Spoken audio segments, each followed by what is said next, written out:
Damos gracias al Señor, hermanos, por este tiempo. Es un tiempo diferente para mí. Durante mi vida me ha gustado mucho compartir con personas, entrevistar personas, hacerles preguntas, pero en este momento me encuentro en un momento para mí muy especial, porque hay un pastor que Dios ha levantado en este tiempo, porque Dios levanta en cada época hombres y mujeres especiales para una misión especial. Y en este momento, hermanos, Dios, en este tiempo, Dios, en su amor, en su soberanía, ha levantado y sustentado a un hombre que no comenzó hoy a obedecer a Dios, ya más de 4 décadas que lo hizo, pero Dios escogió estos últimos tiempos, muy especialmente, para hacer descansar sobre él una tarea muy intensa, la misma que ha hecho por 41 años, predicar la palabra, pero Dios ha puesto una responsabilidad sobreabundante en él, y él la lleva adelante con diligencia, con desvelos, con mucho esfuerzo, con mucho celo, y anhelaba por mucho tiempo poder saludar a nuestro hermano José Manuel Sierra aquí en estos estudios. Usted lo ha visto en entrevistas que hemos hecho a distancia, hemos viajado juntos ya a algunas obras que él ha abierto en México, hemos estado ahora aquí en los Estados Unidos, pero ahora, Pastor Manuel Sierra, Manolo, me es una bendición poder saludarte aquí en los estudios de One Vision. Nos hemos visto en México, nos hemos visto pues ya en estos días por aquí. Pastor, yo creo que anhelábamos este tiempo de estar aquí en los estudios de One Vision. Sin lugar a dudas, sin lugar a dudas. De hecho, lo deseaba, ¿no? Con todo mi corazón, porque nos une una gran amistad. Y bueno, de aquella entrevista que usted me hizo cuando cumplí los 40 años de ministerio, ahora pues ha pasado un tiempo, ya 41 años, y estoy muy contento y muy agradecido de lo bien que nos están tratando aquí en tu canal, y sobre todo las cosas, ver lo que el Señor ha estado haciendo, que eso es lo más importante de todo. Pastor, vamos a hacer un poquito de historia, y yo quiero que los hermanos que nos están viendo sepan un poco de lo que yo ya sé que ellos no saben, ¿no? Nos vamos a ir por el tiempo un poco atrás. Apenas aprendí ayer, creo que en el mensaje, pastor, que fuiste el pastor de Asambleas de Dios más joven de España. Sí. Porque 41 de ministerio, te graduaste a los 20, entraste a la escuela bíblica a 18, 17 años. Sí, 17, 18 años. Pero luego vamos a irnos un poco más atrás. Hay muchas historias, algunas las he escuchado de tus labios, otras de mi padre.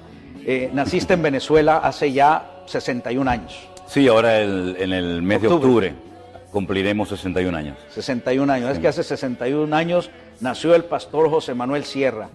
Es cierto, me dice mi padre, que en tu infancia eras muy travieso. Muchísimo.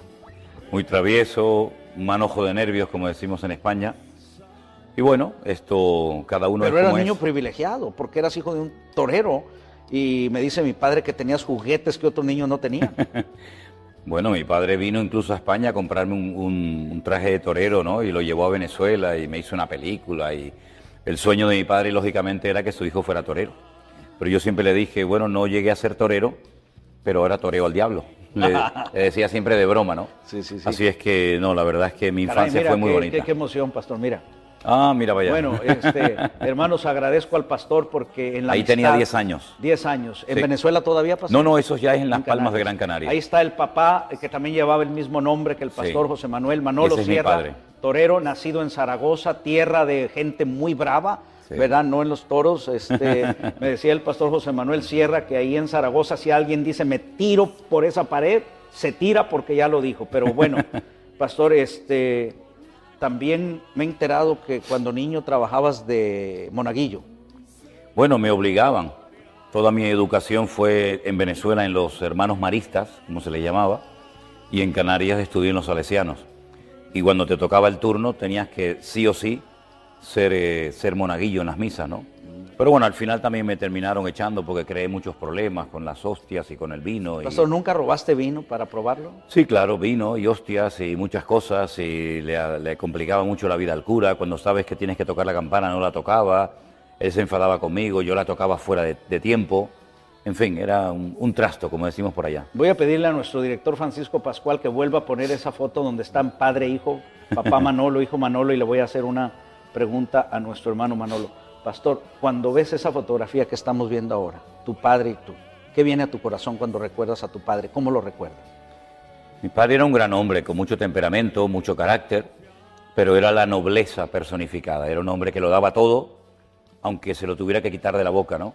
De hecho, él me enseñó a que por un amigo hay que hacer cualquier cosa. Y si no lo tienes, él me decía en aquellos tiempos que no éramos convertidos, si tu amigo necesita o te pide algo y tienes que robarlo, lo robas para ayudar a tus amigos.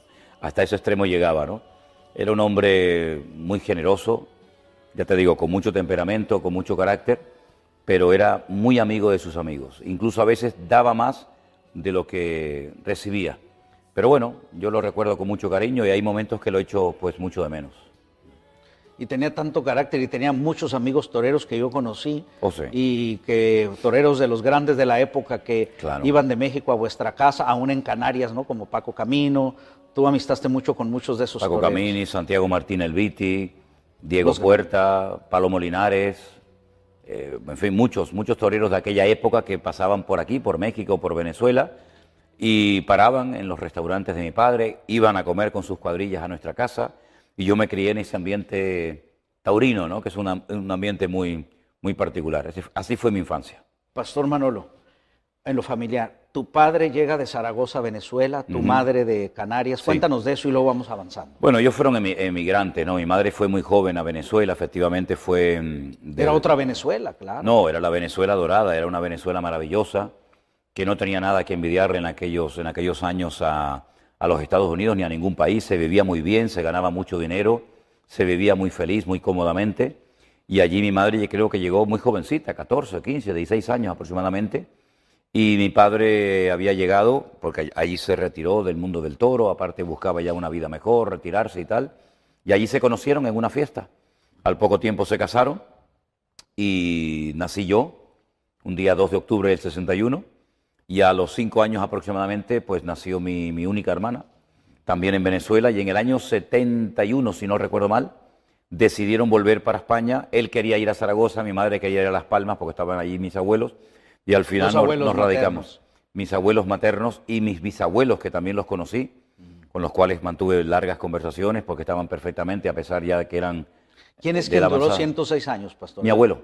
El abuelo padre de mi madre murió con 106 años. 106 años. Sí, sí, Que es efectivamente. ambición tuya predicar hasta esa edad, ¿no? A mí me encantaría. Yo daría lo que fuera por poder predicar por lo menos hasta los 100 años. Me encantaría. Ahí vamos. Pastor, ellos emigran ya como pareja buscando la vida a Canarias. Se hicieron pareja en Venezuela. En Venezuela, sí. Allí se conocieron. Y tú 10 años y tu hermanita más joven vienen 5 años menos. 5 años menos. Llegan acá y luego vamos a avanzar un poquito en el tiempo. ¿Cómo es que tu padre conoce de Jesucristo, pastor? Un torero con un carácter, porque yo no creo que haya un torero que no tenga carácter. No, no, es que tiene que tener un Hermano, carácter para pararse a especial, un ¿no? toro hay que Sí. tener carácter. Y en aquel tiempo antes tu padre había sido banderillero de uno de los toreros más temibles que había. César que los Girón. mandaba a barandillar a su banderillero, los metía. Sí, bueno, sí, el sí. que entiende un poco de tauromaquia, o sea, prácticamente tu padre antes de ser torero era banderillero, exponiendo la muerte con ese torero osco Sí, que sí, era. sí, no, tremendo. Mira, mi padre conoce al Señor a raíz de una operación que le tienen que hacer deprisa y corriendo a mi hermana, que había tenido una especie de principio de peritonitis con hemorragia de sangre y todo esto. Y entonces unos vecinos que eran muy amigos de ellos, que eran cristianos evangélicos, le dijeron que iban a pedir oración por mi hermana y por la familia Sierra en su congregación. Bueno, mi padre, en agradecimiento, una vez que mi hermana es operada y sale de la operación y todo salió bien, gracias a Dios, pues un día quiere ir a la iglesia de este señor para darle las gracias al pastor y a la congregación por haber orado por mi hermana. Que sanó además. Sí, salió perfectamente de la operación, no hubo complicaciones y él quería simplemente ir a darle las gracias y nada más. Pero en su testimonio, mi padre contaba que cuando entró por el pasillo de la iglesia, en aquellos años se cantaban muchos signos en las iglesias de las Asambleas de Dios, de las cuales yo vengo. Entrando por el pasillo, al final en la plataforma había una cruz iluminada por la parte de atrás y estaban cantando aquel antiguo himno en la cruz, do primero vi la luz, ¿verdad? Y mi padre cayó de rodillas. El primer día el que primer visita la día, iglesia. nada más entrar por la puerta de la iglesia, el Señor lo tomó, un quebrantamiento de pecado, una convicción de pecado espectacular. Incluso creo que tuvieron hasta que interrumpir el culto, ¿no? Porque no paraba de llorar. Cuando él regresa a mi casa, él viene transformado, es otra persona completamente diferente, hasta la cara le brillaba, ¿no? Y entonces comenzó a ir con mi hermana, al poco tiempo con mi madre a la iglesia. Yo no quería saber nada de este tema, pero digamos que me entró la curiosidad de ver dónde le habían comido la cabeza, como yo decía en aquel tiempo a mi padre, y fui como a los 3 o 4 meses aproximadamente después de su conversión, y eso fue un domingo a la mañana. El domingo a la tarde yo le entregué mi vida al Señor Jesucristo, escuchando la parábola del hijo pródigo, aunque al principio me molesté mucho, porque pensaba que mis padres... a tu mamá. Claro, yo pensé que mi madre le había contado mi vida al pastor, pero me di cuenta de que no. Era el Espíritu Santo el que estaba utilizando aquel texto bíblico de Lucas capítulo 15 para traer convicción de pecado a mi vida, y esa misma noche me convertí, y a los pocos meses yo tenía clarísimo que si todo lo que había oído era verdad, y sigo diciendo lo mismo, si el Evangelio verdaderamente es así, como se nos ha contado, que Cristo murió en la cruz, que resucitó al tercer día, que está pronto a venir nuevamente a buscar a su amada iglesia, yo decía para mí, pero ¿por qué no nos dedicamos todos los cristianos a predicar este mensaje cuando esto es lo más grandioso que jamás en la vida se puede contar a ser humano, ¿no? Esto tiene que saberlo todo el mundo. Yo a los pocos meses ya estaba compartiendo la palabra de Dios a todo el mundo. A los pocos tiempos, como al año aproximadamente, fui a la escuela bíblica, al seminario, me gradué un 31 de mayo de 1981 hasta el día de hoy, que el Señor me ha dado el privilegio de servirle siempre a tiempo completo en su obra y con más ganas que nunca, porque lo que estamos viendo y lo que ha sucedido ha sido tan grande que no solamente por gratitud, sino por una carga tremenda que el Señor ha puesto en nuestros corazones, queremos llevar a centenares y a miles y a millones de almas a los pies de Cristo. Y estoy seguro que lo vamos a ver. Pastor, no quiero ahora, o no necesito decir quién es José Manuel Sierra. Manolo, la gente lo conoce, mi padre sabe más de ti aunque yo, por ejemplo, pero quiero decir esto. José Manuel Sierra no hace un devocional que lo ven 70,000 personas hace 40 años. Tú anduviste en Bolivia, sin monetario, joven, haciendo por los desprovistos, sí, claro. En África. También en Kenia. Allí estuvimos trabajando con niños que no tenían hogar, con niños que, en fin, eran huérfanos, y allí construimos una casa, y allí trabajamos durante años, ¿verdad?, ayudando a unos obreros que allí estaban en aquel momento atendiendo a aquellos niños, y viendo que aquella obra había crecido y que iba a crecer mucho más, y viendo que nosotros no podíamos atender aquello, le regalamos absolutamente toda la propiedad, las casas, el terreno, todo se lo regalamos, se lo donamos a una institución, a un ministerio español que se llama Remar, y se lo donamos todo a ellos para que ellos continuaran adelante con esa obra. Ya si la han atendido o no, ya hasta ahí llegó mi responsabilidad, ¿no? Pero sí trabajamos en África, trabajamos en Bolivia, atendiendo cada día a cientos de niños, todos los días dándoles de comer, y fue un tiempo maravilloso que el Señor nos permitió conocer esos dos países y ayudar a gente que para muchos cristianos de aquel lugar ni siquiera contaban, ni siquiera existían. Pero llevamos a algunos pastores a esos lugares y se quedaron sorprendidos de ver la miseria y la pobreza tan grande que había muy cerca de sus congregaciones, pero ellos estaban ocupados en otras cosas más importantes para ellos, y sin embargo nosotros íbamos a darles de comer a los niños de Bolivia y de Kenia. Pastor, llegas un día a Argentina, nos vamos a ir cambiando de geografía. Llegas a Argentina y bueno, a dar una campaña, no sé si de 2 o 3 días, y cuando regresa le dice a tu esposa, que luego vamos a hablar un poco de cómo conociste a la esposa, llegas y le dices, Elena, llené la agenda, ¿qué? ¿1 mes o 3 meses? 3 meses, ¿no? Cuando ibas tú por 3 días. Fuimos jóvenes, Argentina, ¿no? Sí, claro, era en el año 90, 1990. Hay que sacar simplemente matemáticas, ¿no? Claro. Conocimos mi sueño siempre fue ir a Latinoamérica. Ese era el sueño de mi vida. Poder ir a Latinoamérica, soñaba, oraba, clamaba al Señor que algún día me permitiera ir a Latinoamérica, me da igual si era Perú, Bolivia, Chile, Argentina. Y estando pastoreando una iglesia en Galicia que abrimos de cero, en una ciudad llamada Santa Eugenia de Ribeira, en la provincia de La Coruña, pues conocí a un misionero argentino y él me habló de la posibilidad de ir a Argentina a ver en aquellos años un avivamiento, un despertamiento muy grande que había de un mover evangelístico, ¿no? Yo quería ver aquello, yo quería aprender y fuimos por fe, completamente por fe, dependiendo totalmente del Señor. Solamente en aquel momento teníamos a nuestra hija Priscila, que era una niña pequeñita de 3, 4 años, y a los pocos días de llegar me dijeron que se celebraba todos los martes en la ciudad de Rosario, en provincia de Santa Fe, Argentina, una reunión para pastores. Me invitaron a asistir, yo fui como un oyente más. Yo en aquel momento me consideraba una hormiga, ¿no? En medio de aquellos grandes pastores y evangelistas. Y en medio de la reunión, el presidente de las Asambleas de Dios, de la Unión de las Asambleas de Dios en Argentina, me dijo que a él le tocaba compartir a los pastores en aquella reunión, pero que como tenían a un pastor gallego, me llamaba, ¿no? Un pastor de España, pues si quería compartir la palabra a los pastores. Esa fue mi primera carta de presentación en Argentina. Les compartí a los pastores ese día y cuando salí de esa reunión tenía efectivamente la agenda llena para 3 meses de invitaciones. Campañas constantemente, campamentos, retiros, convenciones, cultos especiales, y nos quedamos en aquellos años pues más de 1 año y medio aproximadamente. Recorrimos el país de punta a punta, fue un tiempo maravilloso, nunca nos faltó de nada, vivimos por fe, ¿verdad? Y vimos la provisión del Señor cada día. Fuimos con tickets de avión de ida, pero no de vuelta, porque no teníamos dinero para comprar billetes de vuelta, pero un pastor al cual yo aprecio mucho, el pastor Norberto Carlini, de la Iglesia Santuario de Fe de Rosario, el último día dijo, este hombre, esta familia ha estado entre nosotros, nunca le han dicho que no a ninguna invitación que han recibido, igual le ha dado ir a una iglesia pequeña, a una casa particular, a una villa miseria o a un sitio grande. Pusieron unas cajas enormes en la plataforma, recogieron una ofrenda magnífica y con eso compramos los tickets de vuelta y pudimos regresar a España. Y siempre recordaremos la generosidad de ese gran varón de Dios, ¿no?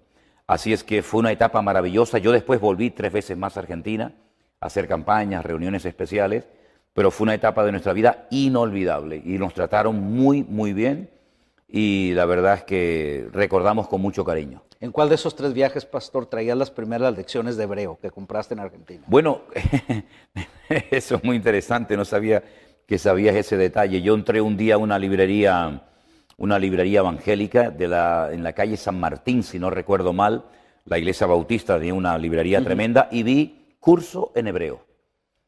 Entonces dije, voy a hacer este curso. Me resultó complicadísimo aprenderme las 22 letras del Aleph Bet o del alfabeto, pero sí, fue en el año 90 cuando comencé a interesarme por el idioma hebreo. ¿Era en el primer viaje a Argentina? En el primer viaje, en el primer viaje. O sea, en esas maletas con la ofrenda que se compró el billete, venían un libro azul de toda la explicación del hebreo y luego un librito más pequeño que era el cuaderno de trabajo. Regresando para estar acá. Pastor, en España, ¿a qué edad se hace el servicio militar y es obligatorio para todos? Sí, en aquellos años era obligatorio. Varones. Sí, solamente para los varones era obligatorio, ya hoy en día ¿A los 18 ya... años? No, yo creo que entré, si no recuerdo mal, con 19 o 20 años. 19 o 20 años. Entré un mes de febrero, habría cumplido recién 20 años y salí con 21 y estuve 14 o 15 meses en el ejército. Estando en la mili, cuéntanos la historia, cómo llegaste a esa iglesia sí. Y cómo comienza esa historia de amor que se ha ido... Curiosamente, esa iglesia donde yo conocí a ¿Qué ciudad era, pastor? Cádiz. Pegado a Portugal, ¿verdad? Más o menos. No, ella es de Galicia, en el norte. Pero la iglesia, donde la... Cádiz está justamente en el sur. En el sur, okay. Muy cerca del Peñón de Gibraltar, para entenderlo, correcto. ¿no? Pues esa es una de las ciudades más antiguas del mundo, Cádiz, ¿no? Sí. Estuviste en el recorrido, ¿no? Hablando ahí. Claro, sí, Cádiz es una ciudad muy linda, yo la quiero mucho, ¿no? Pues una tarde, paseando... En el servicio militar, En el servicio militar, yo iba de paisano, nunca salía de militar a la calle por una serie de cuestiones, y encontré un cartel que ponía Iglesia Bautista. Yo me había convertido y criado los primeros años de mi vida en Asambleas de Dios, nunca había conocido una iglesia bautista desde adentro, y dije, voy a entrar a ver cómo es una iglesia bautista. Curiosamente, lo que te iba a decir, esa iglesia la había fundado un tío de Elena que estudió en la Escuela Bíblica Bautista en Cuba y fue enviado por la Misión Bautista de Cuba, subvencionado, y abrió varias iglesias en España. Esa fue una de ellas, y allí esa tarde yo conocí a Elena. ¿Ella estaba de visita? Estaba de visita, estaba de vacaciones en casa de unas tías. Ella vivía a más de 1000 kilómetros de ahí. Al norte. Y la conocí pues un día entre semana, creo que era un miércoles, un culto de oración. La volví a ver al día siguiente, domingo, perdón, a los pocos días domingo, y nos hicimos novios por carta y por teléfono. Tuvimos 7 meses así, y en total nos vimos 21 días presencialmente y nos casamos. Y hace, pues, si no recuerdo mal, 39 años casados. Pastor, vamos a avanzar en esto. No está la hermana Elena aquí. En otra visita que hagan quisiera hacer esta pregunta. ¿Me compartías tú cuántas generaciones de tu esposa hacia atrás de cristianos hay en España? Bueno, yo creo que ella es de la 5ª generación. Estamos hablando de 1800. Exactamente. Sí, ya su tatarabuela. Su tatarabuela se convirtió, después su bisabuela, su abuela, ¿Misioneros ingleses o qué? Misioneros ingleses que vinieron fundamentalmente a esa parte de España, Galicia, y allí pues fueron días durísimos, ¿no? Imagínate, ¿no? Hace más de 100 años abrió una obra en España, en aquellos pueblos, en aquellas condiciones, con aquellas presiones religiosas. Aquella idiosincrasia, correcto. No, terrible, terrible. De hecho, se decía que los misioneros, que los protestantes ingleses tenían cola, tenían rabo, y la gente iba a ver los actos públicos. El rabo del diablo. El rabo del diablo, efectivamente. Y la gente les observaba porque decía, ¿dónde tienen escondido el rabo del diablo, no? Y entonces en uno de esos cultos al aire libre, con esas orquestas tremendas que hacían, esos signos, se convirtió su bisabuela, muy jovencita, con 15, 16 años. Pastor, era un desafío convertirse a esa edad. Terrible, terrible. Fue expulsada de la casa. Inmediatamente fue expulsada de la casa. Apedreadas todavía en ese tiempo. El cura del pueblo le dijo a sus padres que tenían que echar a esa hereje de la casa. Y ella se iba todos los días al monte, a una cueva, a orar por sus padres, que finalmente terminaron también convirtiéndose y entregándose al Señor. Y esa abuela, si no recuerdo mal, puso la primera piedra en una iglesia de asambleas de hermanos en Galicia y murió con 104 años. Así que ella nunca pisó una iglesia católica, nunca conoció el contexto católico del cual venimos nosotros. Y ella, pues ya te digo, que con nosotros, con nuestras hijas sería ya la sexta generación. Todos por parte de padre, por parte de madre, todos ya eran convertidos, ¿no? Desde hace siglos. Pastor, el tío de tu esposa viene, se prepara en Cuba para el ministerio y luego regresa a fundar iglesias. Sí, aún vive. Lo hemos visitado en Atlanta en este viaje. Es el tío que queda único de hermana Elena. El único tío con vida que queda, que tiene 91 años, ya está jubilado. Prediqué en una de las iglesias que él pastoreó en Orlando, en Florida, y tuvimos la oportunidad de estar con él ahora hace unas semanas atrás cuando andábamos por Atlanta. Vamos a hablar de varias cosas, hablando de fundar iglesias. Cuando medito en tu ministerio, pastor, y que agradezco públicamente, y lo he hecho en privado, que me dejes ser parte de... Soy el maletero, dile a la gente que soy el maletero del pastor Manolo, ¿es cierto o no? No, eres una pieza muy importante en nuestro equipo, hermano. Agradezco eso, pastor, de veras lo hago, he crecido, he aprendido, pero cuando medito en vuestro ministerio, en estos 2 años, últimos o 3 ya, medito en esto, pastor. Las grandes campañas que se daban en este siglo pasado, loables todas ellas, pienso 2 veces, creo que asistí a una del doctor Billy Graham.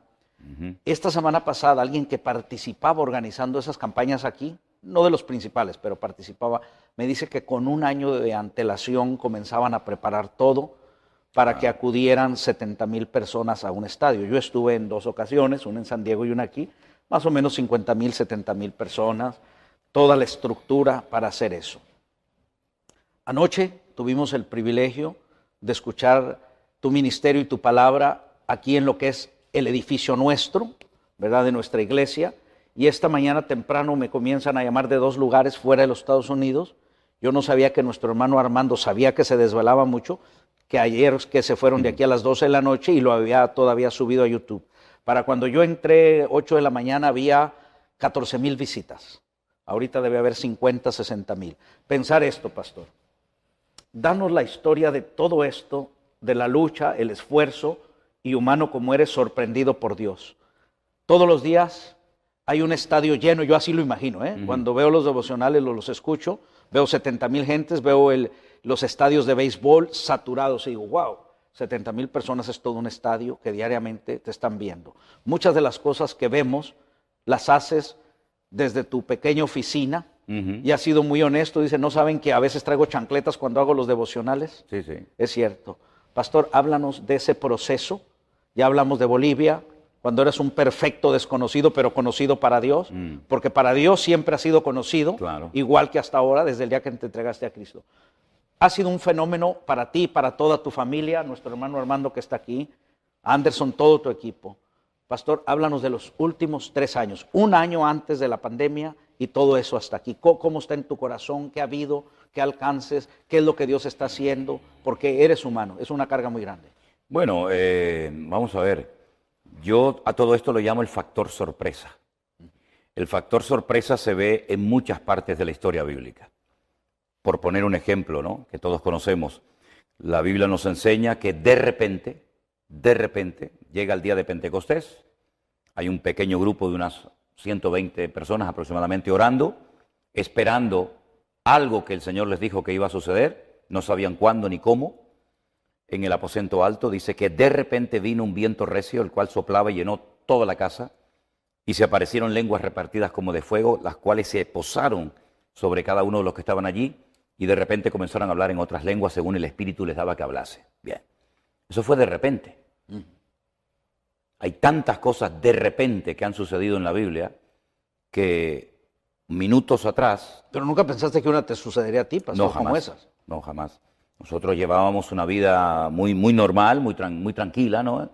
Un pastor de una iglesia local, haciendo lo que le corresponde hacer a cualquier pastor. Para sustentarte tenías un rastro que es una tienda de segunda al lado, ¿no? Sí, una especie como llaman aquí de Goodwill, ¿no? Una Sí, tiendita sí. donde... Así estaba la con eso vida, nos ayudaba a pagar el alquiler del que no quiero del llamarle salón. rutina, porque sé que nunca has sido rutinario en No, tu forma de no. ser, pero ahí está el pastor trabajando, luchando, Sí, claro. en una iglesia en Canarias, un lugar... Sí, sí. Hombre, yo tuve la bendición de poder salir siempre mucho, ¿no? Sí. A otros Viajes países, a Israel y viajes a todo Israel y todo esto, ¿no?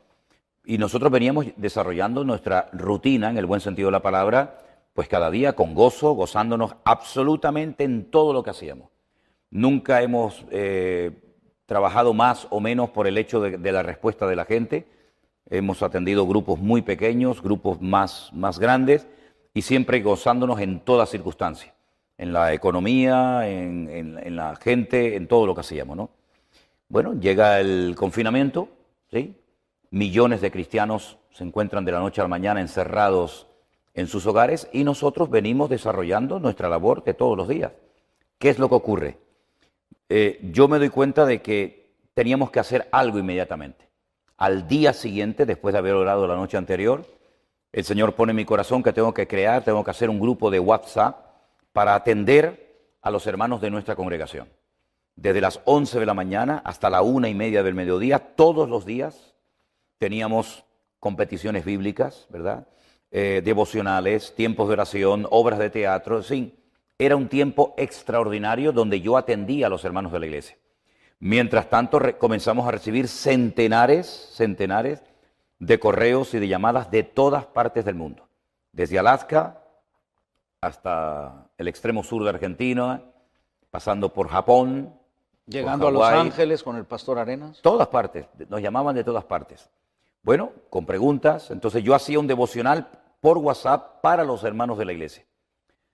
Entonces se me ocurrió un día la idea, yo creo que el Señor me lo puso en mi corazón, de hacer el devocional en abierto, creyendo de que alguien lo iba a ver. Efectivamente comenzó a verlo la gente. Todas las preguntas que recibíamos de la Biblia, pues se me ocurrió también hacer un programa que lo titulé o lo llamé El Pastor Online, donde daba respuesta a las preguntas. En vez de hacerlo por una computadora escribiendo, lo hacía en directo de lunes a viernes cada día. Todo esto comenzó a crecer y a crecer y a crecer, pero no es que nosotros comenzamos a trabajar en las redes sociales y a emitir nuestros cultos a raíz de la pandemia. No, nosotros veníamos picando piedras hacía muchos años. Cuando apenas nos veía la gente, 2, 3, 4, 5 personas en directo, para nosotros era un gozo el trabajar. Entonces yo creo que el Señor, como dice su palabra, ¿no?, honra a los que le honran. Nosotros todo esto se lo atribuimos al Señor, no hay ninguna gloria personal.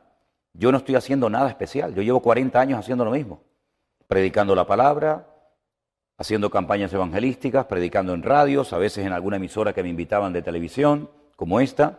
Si no hay ningún mérito personal, si no es que nosotros hemos descubierto un método, porque yo me doy cuenta que muchas veces como que hay pastores que buscan dónde el Espíritu Santo, dónde el Señor se está moviendo. Algunos se fueron a Corea en su época, otros se fueron a Argentina, Toronto. Otros se fueron a Colombia, otros se fueron a Toronto, a Canadá. Yo nunca me fui a ninguna parte. Yo nunca fui detrás de métodos. Mi método es lo que yo creo que deberían hacer todos los cristianos, con todo mi respeto. Usted tiene una necesidad económica, usted tiene un problema personal, de la índole que sea, entre en su habitación. Yo particularmente siempre digo, me pongo de rodillas, cierro la puerta, apago el teléfono, que no me moleste nadie, oro al Señor. No le repito, mi costumbre, mi forma de trabajar con el Señor, de obrar en el Señor, no es repetirle 40 veces lo mismo, porque yo no creo que mis hijas me tengan que repetir 40 veces lo mismo para prestarles atención. Con una vez que me lo digan es suficiente. Me lo pueden recordar en alguna ocasión, pero no hace falta repetir y repetir y repetir. Yo le digo al Señor, Señor, necesitamos esto, y el Señor responde, y el Señor obra, así de fácil. Entonces nos hemos dado cuenta de que el Señor nos ha puesto en contacto con centenares, con miles de personas que no conocíamos, ni siquiera sabíamos que nos estaban viendo, porque te confieso sinceramente, hermano José, en más de una ocasión cuando le predicaba a las sillas vacías de nuestra congregación, con un telefonito, con unas pequeñas cámaras delante, estuve tentado a callarme. Y tu esposa atrás era lo único. Mi esposa y mi hija Miriam. Sin ver a Priscila y a tu yerno. No, porque no podíamos salir, estábamos confinados, nos ponían multas si salíamos a la calle, ¿verdad? Teniendo a mi hija a 20, 30 kilómetros de mi casa, no podíamos salir. Ahí estás tú, la hermana Elena. Nada más. Miriam y las sillas blancas. Y vivíamos dentro de la iglesia. Para la gloria del Señor, hoy le damos gracias al Señor porque tiempo atrás el Señor, por algunos asuntos, permitió que viviéramos en la iglesia, condicionamos la iglesia lo mejor que pudimos y allí estuvimos 4 años y medio viviendo. Y allí nos cogió el confinamiento. Fue una maravilla, fue una bendición de Dios. Y entonces nosotros predicábamos y hubo momentos, como te decía, que tuve la tentación de decir, voy a callarme, si esto no lo está viendo nadie, ¿a quién estoy predicando? Me di cuenta de que me equivoqué. Había muchos miles de personas y muchos hermanos cuando los conocemos hoy en día, aquí en Estados Unidos, en México, en otros lugares, nos dicen, estábamos nosotros, hermanos. Nosotros estábamos siendo alimentados en aquel tiempo donde había un temor, una inseguridad. ¿Qué es lo que está pasando? ¿Será la gran tribulación? ¿Aparecerá de un momento a otro el anticristo, etcétera? Nos encontraron por un mensaje que se tituló en aquel momento El Nuevo Orden Mundial, predicado hace ya pues 6, 7 años atrás, que tiene más de 7 millones de visitas, ¿no? Y entonces me di cuenta de que la gente nos estaba viendo, pero yo no veía la cara de nadie. Yo siempre... Además hubo una hermana que te mandó en ese día que llorabas delante del Señor. Sí, un mensaje. Me dijo literalmente, si en algún momento le pasa por su mente el pensamiento de que nadie les está viendo, ese día es cuando más gente les está escuchando. Fue un revulsivo y a esa hermana tuve el privilegio de conocerla personalmente sí, en la iglesia bautista Betel de Hialeah, donde se me acercó y me dijo, yo fui el que le mandé ese mensaje, hermano. Porque hasta antes no sabías. No lo sabía, no tenía ni idea. Yo estoy conociendo a la gente ahora. A mí me veían.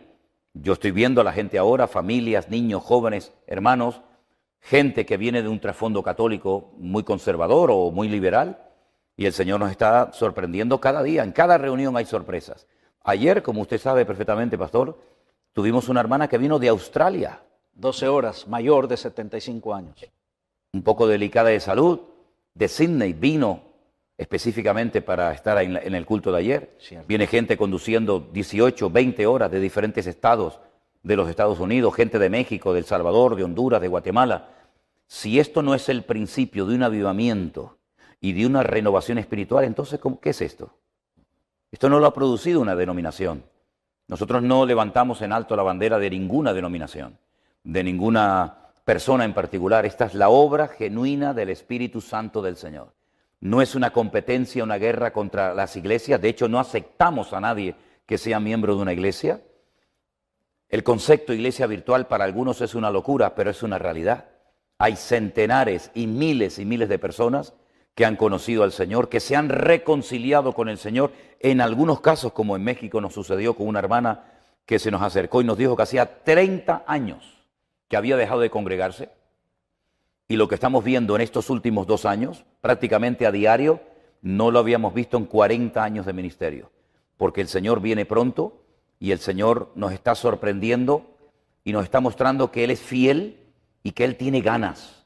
Y que cualquier persona, da igual la edad que tenga, da igual el trasfondo religioso, denominacional del cual venga, una persona que se deja utilizar por el Señor lo usa. Y yo creo, y lo he dicho en varias ocasiones, que por lo menos con nuestro ministerio, el Señor ha dicho ahora. No sé cuánto tiempo va a durar esto. Yo siempre creo y confío que hasta que venga el Señor en su segunda venida. Yo creo que esto es algo imparable. Yo creo que es algo que va a ir a más. Prueba de ello es que cada día se abren más puertas, cada día conocemos más gente y estamos viendo en San Francisco, en Florida, en cualquier parte donde vayamos, centenares de personas con un hambre de la palabra que nunca en mi vida había visto. Pero es el cumplimiento de una palabra profética, donde el Señor dijo a través de uno de sus siervos, he aquí yo enviaré hambre y sed a la tierra, no de pan, no de sed, sino de oír la palabra de Dios. Y ese tiempo ha llegado. Y esas promesas que están ahí de que cosas que el ojo no había visto, cosas que los oídos humanos nunca habían oído, ni habían subido al corazón del hombre, son las que Dios tiene preparadas para los que le aman. Bueno, yo puedo presumir de que nosotros intentamos amar al Señor todos los días cada vez más y más, ¿verdad? Con todo nuestro corazón, con toda nuestra fuerza, con toda nuestra capacidad. Y yo creo que el Señor simplemente lo que está haciendo es cumplir con sus promesas. Y estamos disfrutando de un tiempo extraordinario desde marzo del 2020. Y usted lo ha visto y lo ha podido comprobar, que esto es algo imparable. Y todavía quedan muchas sorpresas por el camino, que vienen pronto. Pastor Manolo, aún en pandemia, Dios pone en tu corazón hacer ese viaje por toda España, Sí. que siempre ha sido un país difícil para el Evangelio. Bautizabas 1, 3, 5, 7, pero hubo una gran cosecha. Luego viene el congreso donde estuvieron ellos. Me impactaron varios. Aquella hermana de Guinea Ecuatorial que decía, lo que quiero es morirme. Sí, ¿Te acuerdas de ella? Totalmente. La conoces bien. Nuestra hermana Cristina. Cristina, el Señor la alcanza, da ese testimonio. Danos una suma breve. ¿Cómo Dios puso en tu corazón cuando comenzó esa gira por tu país, el de tu esposa, y cuando ya regresaron a Tenerife? ¿Cuál era la sensación que había? Empezamos en el mes de mayo del año pasado. Justamente el primer viaje misionero empezó el mismo día que vinimos a los Estados Unidos en este segundo viaje misionero. Y regresamos prácticamente el mismo día, en el mes de junio, terminaría, que este segundo viaje misionero que estamos realizando aquí. Dios puso en nuestro corazón que había llegado el momento ya que podíamos viajar, aunque había muchas restricciones, muchísimas restricciones. De hecho, en el camarote del barco donde yo estaba ya a punto de llegar a Huelva, una ciudad del sur de España, oré al Señor que me dejaran salir del puerto. Yo no sabía si me iban a dejar salir o no. Logré salir. Tuve que parar en el camino a dormir porque no se podía circular a ciertas horas por la carretera. Y el objetivo era conocer a todas las personas que se habían convertido, que se habían reconciliado con el Señor durante el tiempo del confinamiento. Entonces el Señor nos permitió ir a ciudades que no conocíamos, localidades como por ejemplo Ciudad Rodrigo, provincia de Salamanca, Becerril de la Sierra en Madrid, ni siquiera sabía que existía ese pueblo, Sevilla la Nueva, también a las afueras de Madrid, y muchos lugares, ¿verdad? Que dimos como una vuelta en círculo, ¿verdad?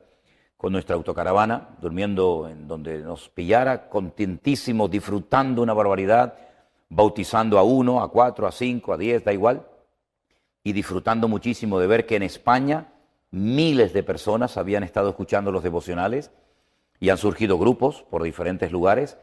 La gran necesidad son obreros.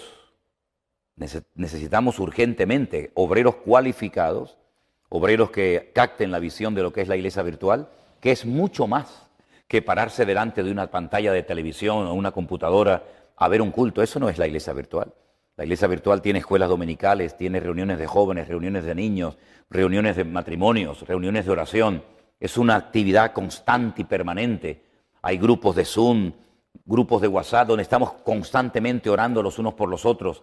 Hermanos que nos llaman de todas partes. Ahora cuando volvamos tenemos que ir a Bélgica a visitar un grupo grande de hermanos que nos están esperando, colaboradores, familias enteras que están prácticamente todo el día desinteresadamente, sin remuneración económica, atendiendo a centenares y a miles de personas.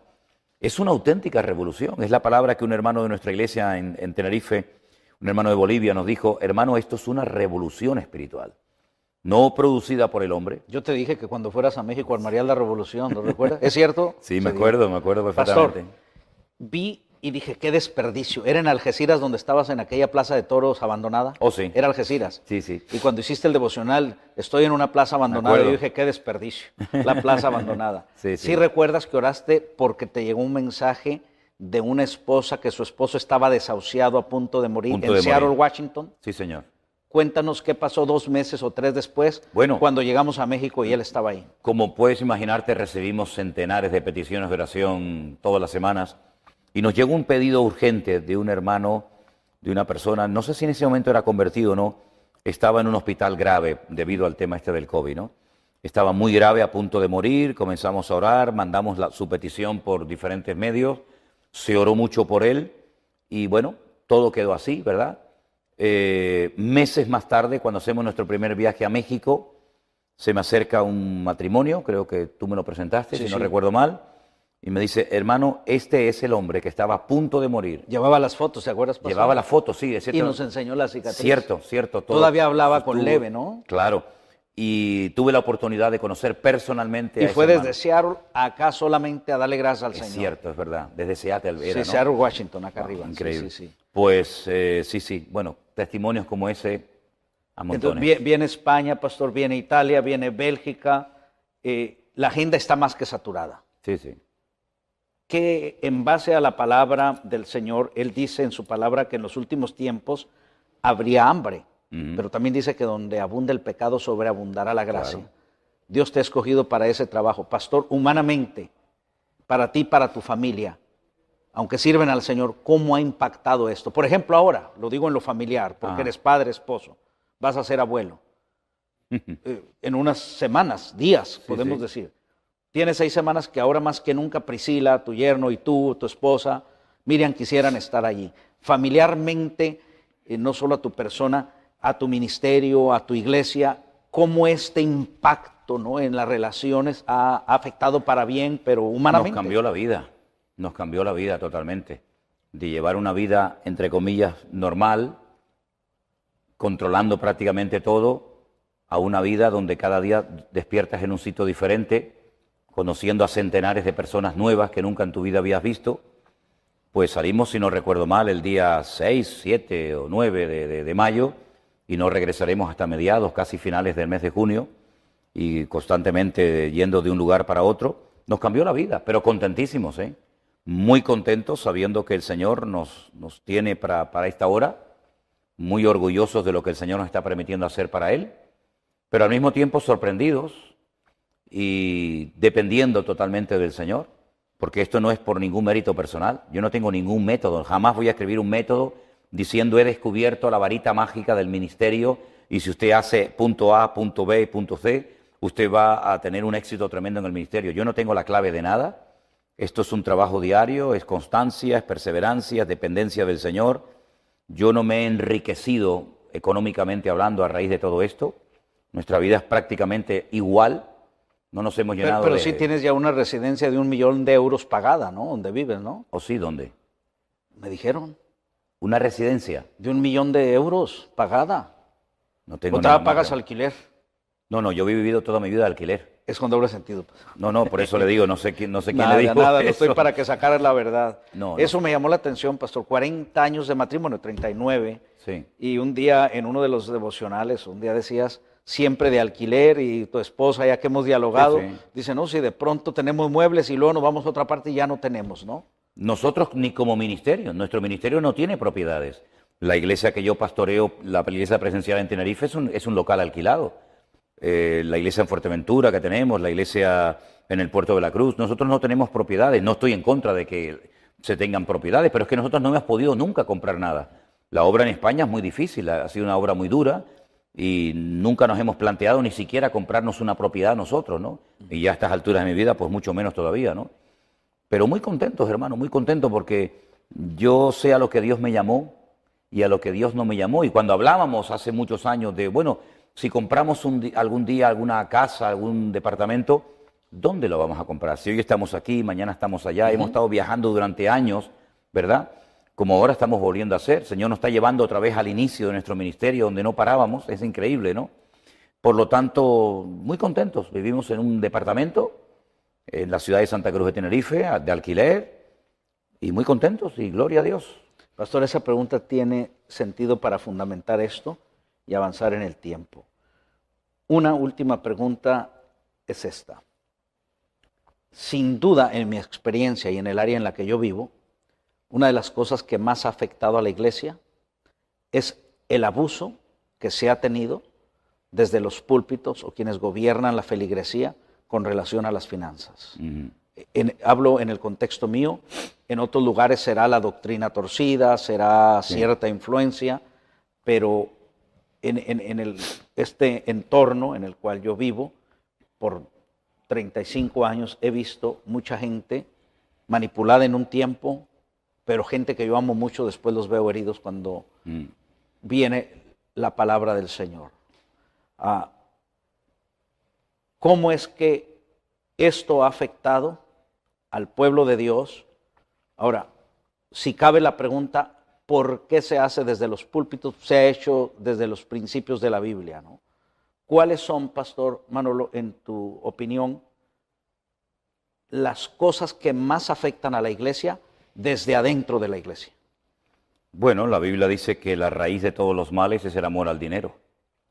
Cuando en vez de usar el dinero, nos dejamos usar por y cuando en vez de utilizarlo para la obra del Señor, lo utilizamos para propio beneficio personal, convertimos el púlpito en una fuente de ganancia. Y entonces, en vez de trabajar y ministrar para servir a la gente, terminamos queriendo o sin querer, consciente o inconscientemente, utilizando a la gente para nuestro propio beneficio personal. Ha sido una auténtica vergüenza lo que ha sucedido de unos años a esta parte en ciertos, no en todos, en ciertos sectores del campo del espectro evangélico, ¿no? Donde todo gira en torno al dinero. Pastores que están obsesionados con el tema del dinero. ¿Hay que hablar de dinero? Por supuesto que sí. ¿Menciono la palabra, incluso la palabra dinero? Por supuesto que sí. ¿Habla la Biblia de diezmos, de ofrendas, de tener un corazón generoso? Por supuesto que sí. Pero se ha hecho un sobreénfasis. Y hay iglesias donde únicamente se habla de dinero. Yo conocí a un pastor que vivía o vive por aquí, por California, que cuando iba a España tenía un monotema. No sabía hablar de otra cosa más que de pedir, pedir, pedir y pedir, ¿no? La avaricia no tiene límite, ¿verdad? Y muchos han convertido el ministerio, utilizando su poder y su autoridad, en una fuente de ganancia. Entonces, cuando predican de prosperidad, yo pregunto, ¿prosperidad para quién? Prosperidad para siempre el mismo. Porque yo he visto, por ejemplo, en Costa Rica, he visto en Argentina, he visto en muchísimos lugares a predicadores que viven a unos niveles estratosféricos en comparación con su membresía, que yo no sé cómo no se les cae la cara de vergüenza, ¿no? Yo pienso que hay pastores que se han desviado totalmente de lo que tendríamos que haber predicado, ¿no? Yo no estoy diciendo que un pastor tiene que ser un miserable, un pobre, que no tiene el pobrecito ni para comer ni para vestir. Yo no estoy diciendo eso, pero tampoco creo que un pastor tiene que centrar todas sus predicaciones, todos sus estudios bíblicos y sus esfuerzos en hablar única y exclusivamente de dinero. Esto también ha sucedido por la falta de conocimiento bíblico, porque el pueblo, al no tener un alto, un mínimo, según cómo se mire, conocimiento de la Biblia, se han dejado seducir, se han dejado manipular por personas que, sacando textos del contexto, han formado pretextos y han caído en auténticas manipulaciones e incluso, sinceramente, enseñando cosas totalmente antibíblicas, como si no das, estás maldecido, como si no das el diezmo, el Señor te va a castigar, etcétera, etcétera, asustando al pueblo de Dios que es sagrado. Las ovejas son sagradas y nadie tiene el derecho, llámese reverendo, obispo, presbítero, superintendente o como sea, de asustar a las ovejas por las cuales Cristo murió en la cruz del Calvario, ¿no? Por lo tanto, yo creo que es una auténtica vergüenza lo que ha sucedido y esto ha causado un mal testimonio al mundo. Te voy a contar una pequeña anécdota, si me permites. Hace unos años yo fui en las Islas Canarias a una tienda de cosas de segunda mano. Quería comprar un puntero láser, ¿verdad? De estos que señalas en la pantalla. Y cuando entré vi que el dependiente, el muchacho que me atendía, por el acento, era colombiano. Y yo le dije, ¿eres colombiano, verdad? Y me dijo, sí, ¿cómo lo sabes? Le dije, bueno, yo tengo muchos conocidos y me llama mucha gente de Colombia. ¿Y por qué? Digo, porque soy pastor evangélico y conozco muchos hermanos de Colombia. Y me dijo así, sin conocerme de nada, ah, pastor evangélico, ustedes son los que le roban la plata a la gente, ¿verdad? Ese era el concepto que ese muchacho tenía de los pastores. No digo que todos sean iguales, gracias a Dios. Todavía hay un remanente de pastores que no se han prostituido, pastores que no han caído en el error y en la grave equivocación de dedicarse a pedir dinero única y exclusivamente, pero también tenemos que decir, para vergüenza nuestra, que hay iglesias que solamente se utilizan y se predica desde el púlpito dinero, dinero, dinero. Cuando llegó la época de las preguntas en el famoso Pastor Online, que tú conoces, pues muchas de las preguntas vienen por oleadas, ¿no? Algunas preguntas venían sobre el tema de las primicias. El tema de las primicias no tiene absolutamente nada que ver con el Evangelio. Eso es algo que es una de las leyes de los 613 mandamientos que el Señor le dio al pueblo de Israel a través de Moisés, de la ley, de la Torá. Una de ellas era para los agricultores, ganaderos. Hablaban de los primeros frutos, de las primicias. Y yo qué le decía a la gente, lo mismo que le digo ahora a los que me están viendo. Una excusa más para seguir pidiéndole plata a la gente. Las primicias no tienen nada que ver con el Evangelio de nuestro Señor Jesucristo, ¿verdad? Y lo que yo creo que ha llegado el momento es que la gente se dé cuenta de que no se puede decir amén a todo lo que un señor predica desde el púlpito. Una cosa es el respeto, una cosa es el cariño, una cosa es la educación y otra cosa es ser copartícipe de manipulaciones, sacando las cosas de su contexto, diciendo amén a una enseñanza que muchos saben en lo más profundo de su corazón que no es bíblica, pero que no se atreven a decirle al pastor, pastor, con todos mis respetos, usted ha perdido hace mucho tiempo el foco de su ministerio y ha caído en la trampa de dejarse dominar por el dinero. Y eso es un gravísimo error. Y termino diciendo algo, si quieres conocer a un hombre de verdad, no lo oigas en el púlpito. Si quieres conocer a un hombre de verdad, dale poder y dale dinero. Y ahí conocerás verdaderamente qué tipo de hombre es. Y es lo que ha pasado. Muchos han crecido, muchos han prosperado, aunque no toda prosperidad viene de Dios. Cuidado que hay muchos inconversos que son tremendamente prósperos, millonarios y no tienen nada que ver con el Señor. Y entonces han crecido, se ven con poder, se ven con fama, se ven con gente y se creen que pueden hacer y compartir lo que les da la gana. Y se equivocan rotundamente. Y muchos de estos tendrán que rendir cuenta delante del Señor algún día y pedir perdón, y espero que lo hagan pronto, porque lo que han hecho ha sido crear un mal testimonio, una mala imagen de los evangélicos en algunos sectores de la sociedad, hasta el punto que la gente dice, los evangélicos lo único que saben es pedir plata a la gente. Entonces yo he sido con eso muy contundente, y seguramente algunos de los que me están escuchando, pastores, evangelistas, pues no les hace ninguna gracia lo que les estoy diciendo a la audiencia, pero yo no estoy aquí en este mundo para agradar a la gente. Yo estoy en este lugar para predicar la palabra de Dios. Y si predico algo que no está en la Biblia, que me llamen, que me confronten públicamente, cuando quieran y donde quieran. Pero ellos saben perfectamente que para ellos lo más importante se ha convertido en el dinero más que en el amor a las almas. Amén. Y usted quisiera seguir escuchando al pastor José Manuel Sierra, yo también, pero siempre hay que hacer las cosas con orden. Y en la próxima visita, no es la primera vez que él viene a California, pero sí, desde que nos hemos conocido, sé que el Señor lo concederá volver aquí. Hay planes, hay proyectos, pero tengo buenas noticias para usted.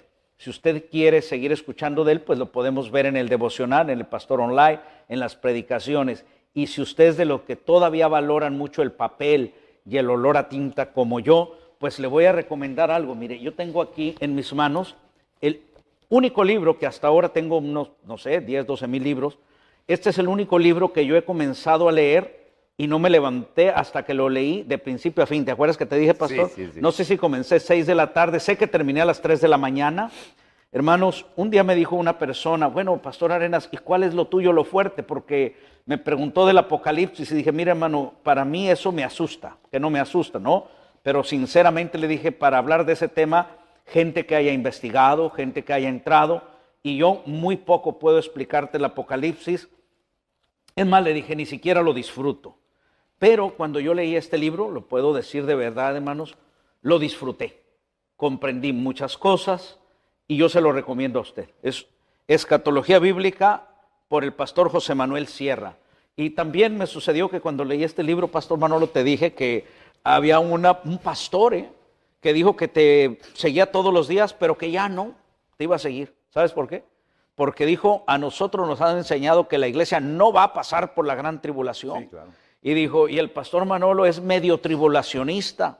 Y le digo, mira, pues ¿cuál problema es, hombre? Nosotros nos vamos, ya y a media tribulación allá lo esperamos a él, ¿no? Pero bueno, hermano, yo disfruté este libro, lo tengo todo subrayado, lo recomiendo. En otra visita voy a preguntarle al pastor que nos diga cuáles son los puntos que hay sobre escatología, porque hay varios puntos doctrinales, ¿no? Que en los que usted puede ver los diferentes puntos, opiniones que hay sobre la escatología. Luego también tengo por aquí este libro demonología, que le dije al pastor Manolo, no me gustó el título y no me había llamado la atención leerlo, así es que tardé año y medio para comenzar a leerlo la semana pasada, pero vi conceptos, hermanos, que me parece que el título debiera aún ser otro. Lo encuentro muy interesante. Aquí el pastor José Manuel Sierra nos habla de un aspecto que tiene que ver, ¿verdad?, con base bíblica en los ataques del enemigo, usando un personaje muy conocido. Pero a mí me llamó la atención que él menciona que yendo una vez volando en una aeronave, con voz rara, la persona que iba al lado de él le dijo, yo sé quién eres, te conozco muy bien. O sea, los demonios de la persona que iba al lado percibieron el espíritu del Señor que hay en el pastor José Manuel Sierra. También comenta que estando en África con perfecto español, una persona que no hablaba español con perfecto español, endemoniado, dijo, yo sé quién eres, te conozco bien, vete de aquí, has venido a atormentarme. Y luego tengo aquí también este libro de hermenéutica y homilética, y dice la Biblia que los mentirosos no entrarán al reino de los cielos. Este libro no lo he leído aún todavía, pero puedo decir que mi mejor maestro de homilética es una discípulo de nuestro hermano José Manuel Sierra en su congregación, porque en una entrevista que le hizo mi hermano Armando a petición nuestra en los 40 años de ministerio del pastor José Manuel Sierra, una hermana, ¿cuál es el nombre, pastor, de la hermana maestra mía de homilética de tu congregación? ¿Te acuerdas? No. Tu esposa sí la sabe. Y el otro día me la pasó en vivo. Ajá. Bueno, esta Ahora mismo hermana, no me acuerdo. esta hermana participa ahí en esa entrevista de los 40 años de ministerio y dice ella, lo primero que me llamó a mí la atención cuando llegué aquí al pastorado del pastor José Manuel Sierra es lo siguiente, que él no habla de él, sino que comienza a predicar la palabra del Señor. Y eso me llamó la atención, dice nuestra hermana. Así es que el siguiente domingo, hermanos, yo llegué al púlpito nervioso porque dije, no, verdaderamente, y cuando digo mi maestra de homilética, escuche esto. Ella dijo, el pastor José Manuel Sierra no habla de él, de las cosas, se va a la palabra directa. Y yo medité en eso, y el domingo dije, así lo voy a hacer yo. Voy a llegar, aunque mi esposa me ha dicho, no des anuncios, no hagas esto, vea la palabra, los anuncios los das al final, pues no le había hecho caso. Ese día le hice caso a nuestra hermana y llegué y iba nervioso, créanmelo. Dije, ¿cómo le voy a hacer? Voy a comenzar con la palabra. Lo hice. Al terminar, mi hijo, que lo aprecio y lo amo tanto, como a mis dos hijas también, me abraza y me dice, papi, el mensaje de hoy es tu mejor mensaje. Así es de que gracias a mi hermana, no lo he leído en homilética, pero de ahí viene esa lección que aprendí. Luego hay dos libros sobre educación cristiana, primera y segunda parte. El segunda parte no lo he leído, pero hermanos, de primera parte lo he disfrutado mucho. A mí me gusta mucho subrayar mis libros, anotar, mucho.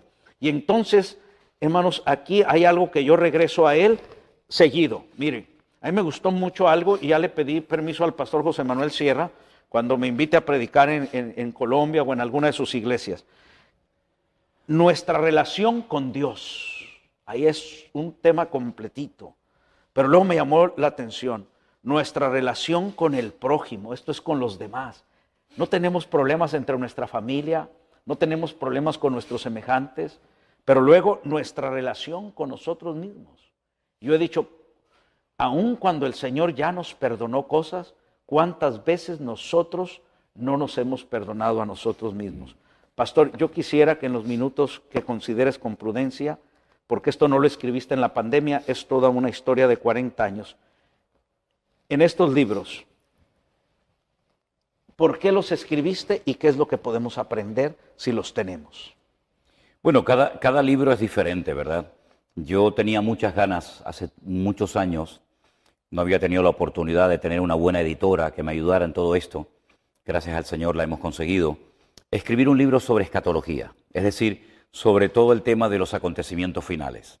¿Por qué? Porque lamentablemente me he encontrado con muchos hermanos, incluso gente que está en el ministerio sirviendo al Señor, que me dicen, es que me resulta tan complicado todo esto de el anticristo, la marca de la bestia, los caballos que cambian de colores, etcétera.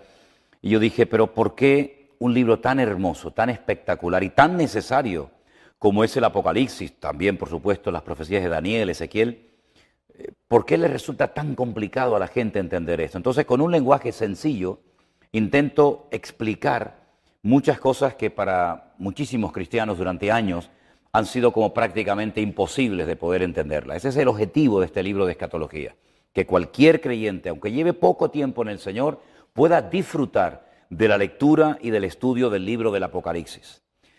Ese fue el objetivo con el que se publicó este libro. Y lo logras, porque un recién convertido lo puede entender. Totalmente. Yo lo disfruté por esa manera, pastor. Pero luego tenemos de educación cristiana que lo acabo de decir. A mí me ayudó mucho, me impactó. Y precisamente lo para tengo eso, subrayado. para educar adecuadamente a los creyentes para que sepan cómo comportarse, cómo actuar en diferentes momentos, trabajar bajo presión. La Educación Cristiana 1 y Tomo 2 nos ayuda precisamente a eso, a tener una buena base como creyentes para saber cómo comportarnos en todos los momentos y circunstancias de la vida. El de hermenéutica, pensé en su momento, ¿por qué esta asignatura que consiste en la correcta interpretación de los textos bíblicos, por qué solamente se enseña esta materia en las escuelas bíblicas, en los seminarios, en los institutos? ¿Por qué no se pone esta herramienta en manos de todo el pueblo? Para que cualquier creyente cuando lea la Biblia sepa si está leyendo una profecía, una promesa, algo que se ha cumplido, algo que se ha cumplido progresivamente o aún no.